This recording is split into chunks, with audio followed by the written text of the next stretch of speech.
Congress party గురించి ఇప్పుడు పాలమూరు రంగారెడ్డి దాని మీద కేసీఆర్ గారు మాట్లాడడం జరిగింది. 6 గ్యారెంటీల విషయంలో కూడా కేసీఆర్ గారు మాట్లాడడం జరిగింది. ఓకే, రేవంత్ రెడ్డి గారు చాలా సార్లు కూడా కేసీఆర్ బయటికి రావాలి, కేసీఆర్ మాట్లాడాలి, కేసీఆర్ చేయాలి, 2 సంవత్సరాల్లో ఏం బయటికి రాలేదు, అసెంబ్లీకి రాలేదు అని అన్నారు. మరి మొన్న వచ్చినప్పుడు ఏమైంది? మొన్న వచ్చినప్పుడు ఏమైంది? ఉత్తమ్ కుమార్ రెడ్డి గారు మాట్లాడారు. ఉత్తమ్ కుమార్ రెడ్డి గారు అసలు మాట్లాడేటప్పుడు సబ్జెక్టే లేని విషయంలో ఆయన మాట్లాడిండ్రు అని చెప్పేసి కూడా కొంతమంది నాయకులు అంటున్నారు. గతంలో ఒకసారి అడిగినప్పుడు కూడా ఆయన అలాగే వ్యవహరించారు. ఆ తర్వాత మొన్న కేసీఆర్ గారు 2.5 సంవత్సరాల తర్వాత 2 సంవత్సరాల తర్వాతనో 2 సంవత్సరాల తర్వాతనో బయటికి వచ్చారు. ఇక మీదటి నుంచి ఖచ్చితంగా ప్రజాక్షేత్రంలో ఉంటాం, ప్రజాక్షేత్రంలో అన్ని విధాలుగా అడుచుకుంటాం, ప్రతి ఒక్కరిని అడిగే ప్రయత్నం చేస్తాము, ఇచ్చిన 6 గ్యారెంటీలు కూడా ఖచ్చితంగా నెరవేర్చేలా చేస్తాము. మీరు ఏదైతే హామీలు ఇచ్చారో ప్రజలకు ఆ హామీలు అయ్యేదాకా వెంటబడతామని చెప్పేసి కూడా అన్నారు. ఖచ్చితంగా కేసీఆర్ చేస్తారు. ఎందుకంటే కొట్లాడి తెచ్చుకున్న తెలంగాణ రాష్ట్రాన్ని 10 సంవత్సరాలు కంటికి రెప్పలా చూసుకున్న నాయకుడు కేసీఆర్ గారు. నేను కేసీఆర్ ఫ్యాను అలాగే రేవంత్ రెడ్డి గారి ఫ్యాను కాదు. ఎందుకంటే నేను ఒక తెలంగాణ పర్సన్ని, మారుమూల విలేజ్ నుంచి వచ్చిన పర్సన్ని కాబట్టి గత 10 సంవత్సరాల్లో కేసీఆర్ గారి పాలన, ఇప్పుడు 2 ఏళ్ల నుంచి నడుస్తున్న ఈ రేవంత్ రెడ్డి గారి పాలన చూస్తున్నాం కాబట్టి మాట్లాడుతున్నాం. అదేవిధంగా కేసీఆర్ గారు ఉమ్మడి పాలమూరు జిల్లాలోకి వెళ్లి బహిరంగ సభలు నిర్వహించి ప్రత్యేకంగా నేనే వెళ్లి ఆ సభలను నిర్వహిస్తానని చెప్పడం జరిగింది. ప్రజల నుండి ఎటువంటి ఆదరణ వస్తుందని అనుకుంటున్నాను. మొన్న రీసెంట్ గానే చూసాం. ఎందుకంటే ఎంపీటీ సర్పంచ్ ఎలక్షన్స్ లో ఏ గుర్తులు లేకపోయినా కూడా ఆటోమేటిక్ గా కొన్ని స్థానాలు అనేది బీఆర్ఎస్ పార్టీ కైవసం చేసుకుంది. ఆ తర్వాత ఇంకోటి ఇప్పుడు కమింగ్ సూన్ ఎంపీటీసీ జెడ్పీటీసీ ఎన్నికల్లో కూడా ఖచ్చితంగా బీఆర్ఎస్ పార్టీ వస్తుందని చెప్పేసి కూడా ప్రజాక్షేత్రంలో వినిపిస్తున్న వార్త. అలాంటిది కేసీఆర్ గారు ముందుకు వచ్చిండ్రు అని అంటే ఖచ్చితంగా ప్రజల నుంచి ఆదరాభిమానాలు ఖచ్చితంగా ఉంటాయి. కేసీఆర్ గారు వస్తున్నారు అని అంటే జస్ట్ నార్మల్ గా ఒక మాట వచ్చింది అంటేనే మన బీఆర్ఎస్ భవన్ లో చాలా మంది కార్యకర్తలు కానీ రోడ్ల పొంట కానీ ఇంకోటి కేసీఆర్ గారు ఏం మాట్లాడతారనే దాని మీద కూడా చాలా మంది లైవ్ చూసిన సందర్భం కూడా ఉంది. అలాంటిది ఆయన ప్రజాక్షేత్రంలో వస్తున్నారు అని అంటే ఖచ్చితంగా ప్రజలు తనని స్వాగతిస్తారు, హారతులు పలుకుతారు. ఆయన ఏం మాట్లాడాలనుకున్నారా కూడా ప్రజలు వింటారు. అదేవిధంగా ఎలక్షన్ల టైంలో కాంగ్రెస్ గవర్నమెంట్ హామీలను అరాస్పాట వాడినట్టు కదా, అట్లా చేసి ప్రజలను మభ్యపెట్టి అట్లా బోర్ల పడ్డారు ప్రజలు అని చెప్పి మొన్నటి రోజు కేసీఆర్ గారు చెప్పడం జరిగింది. అలానే ప్రజలు ఓట్లు వేయడం జరిగిందంట. ఇప్పుడు మీ జీతం ఎంత? మీ శాలరీ మీ దాంట్లో 25, మీకు బయట 50,000 ఇస్తా అంటే మీరు పోతారా పోరా? ప్రజలు కూడా అంతే. ప్రజలు కూడా ఏంటంటే ఇప్పుడు కేసీఆర్ గారు 1,00,000 రూపాయలు ఇచ్చారు, మేము తులం బంగారం ఇస్తామంటే ప్రజలు అట్లా ఆశపడ్డారు. ఆ తర్వాత ఇంకోటి మేము కేసీఆర్ గారు 12,000 ఎంత రైతు బంధు ఇస్తామని, మేము 15,000 ఇస్తామని అంటే అట్లా రైతులు ఆశపడ్డారు. 500కు గ్యాస్, తర్వాత 2,500, ఇవన్నీ చూసుకొని ప్రజలు ఏంటంటే ఆశావాదులు.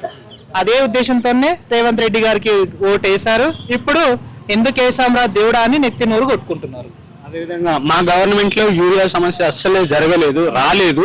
ఇప్పుడు మళ్ళీ కాంగ్రెస్ ప్రభుత్వం వచ్చింది, మళ్ళీ చెప్పుల లైన్లు చూస్తా ఉన్నాం మనం అని చెప్పి కేసీఆర్ గారు వ్యాఖ్యానించడం జరిగింది.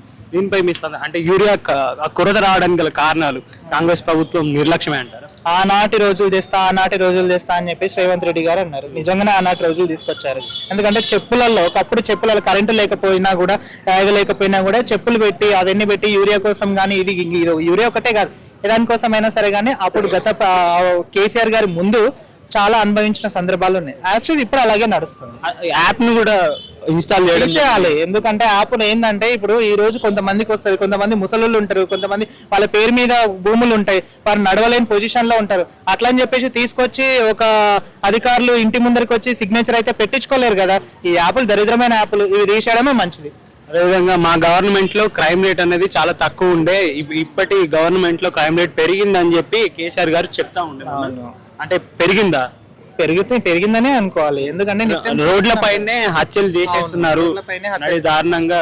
పోలీస్ డిపార్ట్మెంట్ రేవంత్ రెడ్డి గారి చేతుల్లోనే ఉంది కదా, హోంశాఖ తన చేతుల్లోనే ఉంది కదా, మరి ఇవన్నీ ఎందుకు జరుగుతున్నాయో మాకు అర్థం కావట్లేదు. మరి అదేవిధంగా గురుకుల పాఠశాలలో 130 పైగా చనిపోయారు విషయంలో మాట్లాడాలంటే చాలా బాధాకరం. ఎందుకంటే కేసీఆర్ గారు ప్రెస్ మీట్ పెట్టకన్నా ముందే చాలా మంది ఫుడ్ పాయిజన్ అవన్నీ చూసాం అనమాట.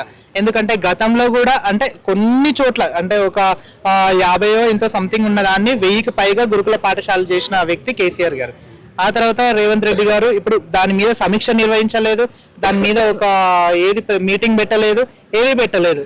అలాంటి దాంట్లో కేసీఆర్ గారు మాట్లాడడం అనేది ఓ రకంగా కరెక్ట్ అని నేను అనుకుంటున్నాను. అంటే అది ప్రభుత్వ నిర్లక్ష్యమే అని మాట్లాడుతున్నారు. ఓ రకంగా అది ప్రభుత్వ నిర్లక్ష్యమే. అంటే ఇప్పుడు మొన్న ఓయూకు రేవంత్ రెడ్డి గారు వెళ్ళినప్పుడు యువత మొత్తం విరుచుకుపడి వారిపైన దాడికి పాల్పడడం జరిగింది.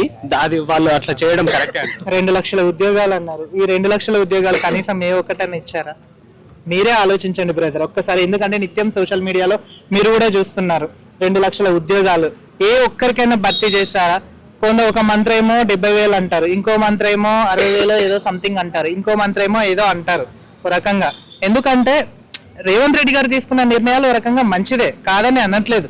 కాకపోతే ఏంటంటే స్పాట్ లో ఇవన్నీ చేస్తాము, గడిచిన 100 రోజులలోనే మేము చేస్తాం అనేది కరెక్ట్ గా. ఎందుకంటే 5 సంవత్సరాల టైం ఉంది. ఆ 5 సంవత్సరాల్లో ఎప్పటికైనా చేయొచ్చు. అది మాత్రమే ఆలోచించాలి. అంతేగాని ఉంది కదా అని తొందర మాట ఇవ్వడం అనేది కరెక్ట్ గా. ఇప్పటి గవర్నమెంట్ ఇచ్చిన అన్ని హామీలను నిలబెట్టుకుందని అనుకుంటున్నాను. లేదు, నిలబెట్టుకోవాలి. ఒక ఫ్రీ బస్ తప్ప ఇంకేది అమలు కావట్లేదు. ఆ ఫ్రీ బస్ వల్ల యూస్ఫుల్ ఉందని, ఫ్రీ బస్ వల్ల యూస్ఫుల్ ఉందా లేదా అని అంటే, ఇప్పుడు నేను మా ఊరు నుంచి గతంలో 40 రూపాయల ఛార్జ్ ఉండే, ఇప్పుడు 60 రూపాయల ఛార్జ్ అయింది. అలాంటిది అంటే ఇక్కడ ఏంటంటే ఆర్టీసీ విధంగా మహిళలకేమో ఫ్రీ బస్ పెట్టారు, పురుషులకేమో ఆటోమేటిక్ గా ఛార్జీలు పెంచారు. అంటే అక్కడ ఆర్టీసీ వ్యవస్థ కూడా దెబ్బతింటుందని చెప్పేసి కూడా అంటున్నారు.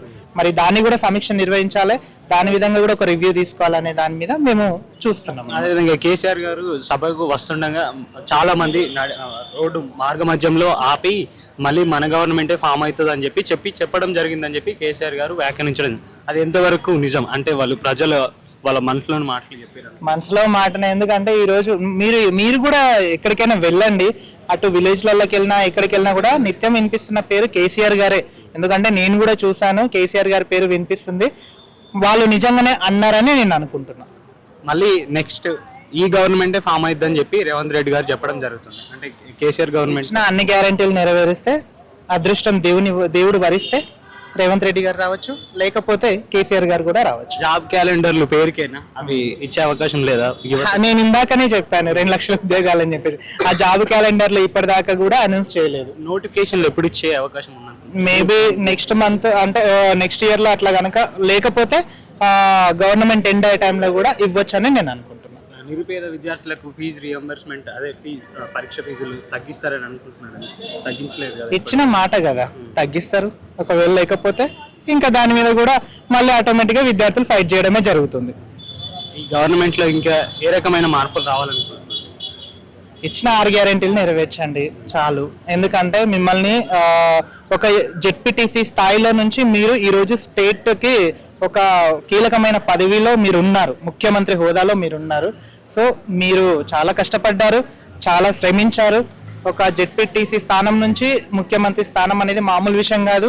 అటు తెలంగాణ రాష్ట్రంలో మీరు కీలక పాత్ర వహించారు, ఎమ్మెల్యేగా పనిచేశారు, ఆ తర్వాత ఇంకోటి ఎంపీగా పనిచేశారు, టీడీపీ నుంచి కాంగ్రెస్ పిసిసి అధ్యక్షునిగా, ఆ తర్వాత ఇంకో ఎంపీగా ఎన్నో సేవలు అందించారు. కాబట్టి మీరు తక్షణమే ఈ 6 గ్యారెంటీలు నెరవేరిస్తే మిమ్మల్ని ప్రజలు ఖచ్చితంగా ఆశీర్వదిస్తారని నేను అనుకుంటున్నాను. ఇంకోలా ఉంది, ఇప్పుడు రేవంత్ రెడ్డి గారి చేతిలో ఉంది కాబట్టి ఇష్టం వచ్చింది ఆడిందే ఆట పాడిందే పాట అన్నట్టు అయిపోయింది. కాబట్టి ఏదైనా చేస్తారు, ఎట్లయినా చేస్తారు. ఇచ్చిన 6 గ్యారెంటీలు ముందు పెట్టండి. ఫస్ట్ ఇచ్చిన 6 గ్యారెంటీల విషయంలో మాట్లాడండి.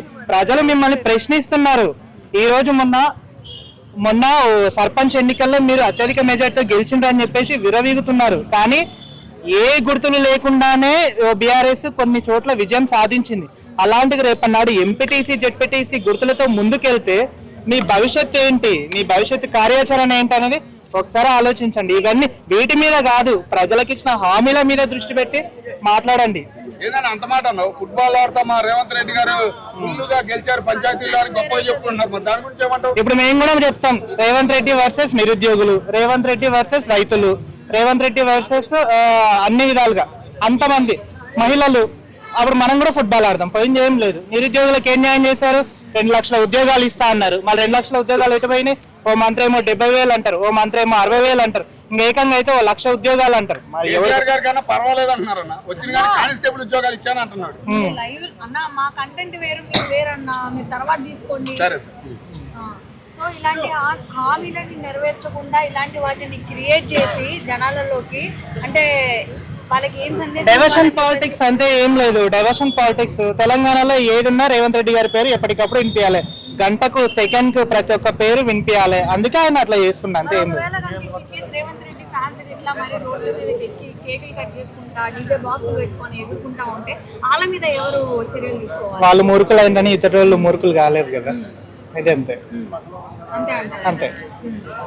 సో మొత్తానికి తెలంగాణలో ఇంకొక విమర్శలు కూడా వస్తున్నాయి ఏంటంటే తెలంగాణలో ఆంధ్ర వాళ్ళకి చోటు లేదు. ఆంధ్ర ఒకటి వాళ్ళని గుర్తుపెట్టుకోండి, ఫస్ట్ తెలంగాణ రాష్ట్రం వచ్చినప్పుడు ప్రాంతాలుగా మాత్రమే విడిపోవాలి అనుకున్నాం, కానీ మనుషులుగా కాదు. ఇక్కడ ప్రతి ఒక్కరు హైదరాబాద్ లో అండ్ తెలంగాణలో ప్రతి ఒక్కరికి చోటు ఉంటది. అటు ఆంధ్ర గాని ఇటు ఎవరైనా గాని కడుపు తిప్పల కోసం వచ్చిన వాళ్ళకు తెలంగాణ రాష్ట్రం ఒక కన్న తల్లిలాగా హక్కును చేర్చుకుంటది. ఇక్కడ ప్రతి ఒక్కరికి బతికే స్వేచ్ఛ ఉంది. అంతేగాని ఆంధ్ర వాళ్ళు వచ్చిండ్రని ఈడ తెలంగాణ పోయిండ్రని ఆడ అనేది ఎటువంటిది ఏమి ఉండదు. ఇప్పటికే చెప్తున్నా, ప్రాంతాలుగా మాత్రమే మనం విడిపోయాం. అన్నదమ్ములుగా ఎప్పటికైనా కలిసే ఉంటాం మనం. అది గుర్తుపెట్టుకొని మాట్లాడడం మంచిది. కౌశిక్ రెడ్డి కూడా లాస్ట్ టైం లాస్ట్ ఇయర్ ఇదే టైంకి వ్యాఖ్యలు చేసిండు. ఆంధ్రోడని చొక్కా పట్టుకొని గల్లా పట్టుకొని ఇసిరేస్తాము, పడేస్తాము, లేకపోతే తోసేస్తాము. మళ్ళీ జరిగిందా బీఆర్ఎస్ పార్టీలో ఎమ్మెల్యేగా కొనసాగుతున్న పాడి కౌశిక్ రెడ్డి గారు చేసిన వ్యాఖ్యలు జరుగుతుందా?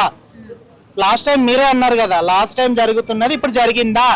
అయినా కూడా ఒకరు నిలగొట్టొచ్చామో ఇద్దరు నిలగొట్టొచ్చామో, కానీ ఆంధ్ర వాళ్ళు చాలా మంది తెలంగాణలో ఉన్నారు. అలా అని చెప్పేసి అందరు నిలగొడతామా? నిలగొట్టలేము కదా. ఇది జస్ట్ ఏంటంటే మీడియా ముందు ఒక మాట మాట్లాడాలి కాబట్టి అలా మాట్లాడుతున్నారు. అంతర్గతంగా అందరూ కలిసే ఉన్నారు, అందరూ మంచిగానే ఉన్నారు. ఇచ్చిన హామీలు నెరవేర్చలేక ఇలాంటి వాటి మీద డైవర్షన్ పాలిటిక్స్ అని చెప్తున్నా కదండి. డైవర్షన్ పాలిటిక్స్ అంతే. ఈ వీడియో కనుక మీకు నచ్చినట్లయితే లైక్ చేయండి, షేర్ చేయండి. మరిన్ని వీడియోస్ కోసం మా ఛానల్ని సబ్స్క్రైబ్ చేయండి. మీ అభిప్రాయాలు మాకు కామెంట్స్ రూపంలో చెప్పండి. మరిన్ని వీడియోస్ కోసం మా ఛానల్ని సబ్స్క్రైబ్ చేయండి.